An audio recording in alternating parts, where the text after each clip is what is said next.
All right, so I found Harry Potter's bedroom, right? He's not living under the stairs in this house. He's actually hiding in the wall. Now, it's a little bit of a joke, but you guys got to know stuff about your installation. And so I want to show you guys what we're looking at here. So this is in the closet. So every house has one of these little forgotten rooms, right? And so in this house, it's in here. Whew, that attic is cold, which isn't necessarily a bad thing.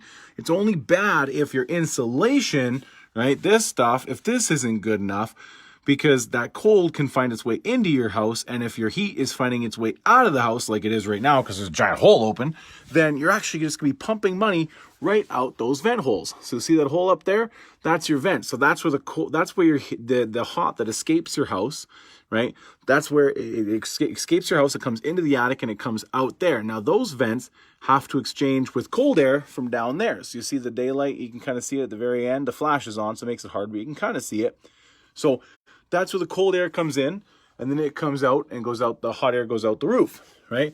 But now if your heat is coming up around, say, see that there? See how there's like a gap in the insulation? So when they did that plumbing work, right, they pulled the insulation back and they didn't put it back in. Now this insulation here, this is only about 7 inches. So that's R25. It should be like, it should be like 16 to 18 inches. That'd be a lot better. Then you have like an R50 or R60 level insulation, as long as it's fiberglass, which is way better because it has a better fire rating. R60 is already in Fort Mac, if you didn't know.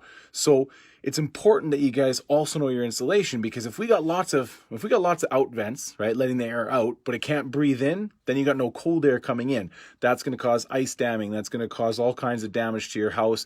It's going to make your shingles not last as long. But then if your roof is breathing well, but you're also leaking all your heat out of your house into your attic, well, that means you're leaking your money out. Think about just pennies going out. Little pennies going out that hole all day long, 24 hours a day. Your pennies are just escaping your house, right? And so we don't want to be pumping pennies up around the gaps of our lights and around our pipes and around our bathroom fans and going in there. That's also humidity not escaping, and that's how you get attic rain.